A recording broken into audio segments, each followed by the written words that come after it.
ஏப்பா தம்பி, கடைசியா நீ என்னதான் சொல்ற? ஐயா நான் கருப்புங்க, என் சம்சாரமும் கருப்புங்க. குழந்தை மட்டும் எப்படிங்க சிவப்பா பிறக்கும்? அவளை தள்ளி வைக்கணுங்க. அந்த மாரியாத்தல் சத்தியமா நான் நல்லவங்க. பொய் சொல்லாதே. ஐயா நான் கருப்புங்க, என் சம்சாரமும் கருப்புங்க. குழந்தை மட்டும் எப்படிங்க சிவப்பா பிறக்கும்? அவளை தள்ளி வைக்கணுங்க. அவன் சொல்றது நியாயமா படுது. அது எப்படிங்க ஒரு கருப்பு ஆம்பளைக்கும் கருப்பு பொம்பளைக்கும் சிறப்பு கொண்டு பிறக்க முடியும்? இதுல ஏதோ சிக்கல் இருக்குங்க.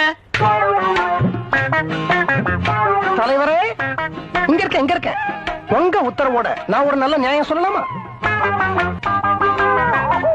ஐயா, உங்க வெத்தலை வாக்கு பொட்டி கொஞ்சம் தரீங்களா? எதுக்கு? அதுலதான் விஷயமே இருக்குங்க.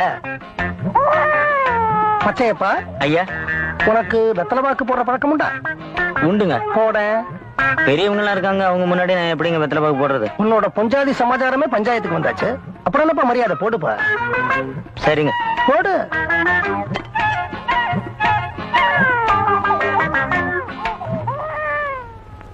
போட்டுக்கிட்டியா? இப்போ நீ போட்டுக்கிட்ட வெத்தலையோட நிறம் பச்சை, பாக்கோட நிறம் கருப்பு, சுண்ணாம்போட நிறம் வெள்ளை. இத மூணையும் சேர்த்து போட்டு நீ மெல்ற. இப்போ உன் நாக்குல பச்சை வந்தாலும் சரி, கருப்பு வந்தாலும் சரி, வெள்ளை வந்தாலும் சரி, நான் ஒத்துக்குவேன். இத தவிர வேற ஏதாவது நிறம் வந்தது, உன் நாக்க இழுத்து வச்சு அறுத்துருவேன்.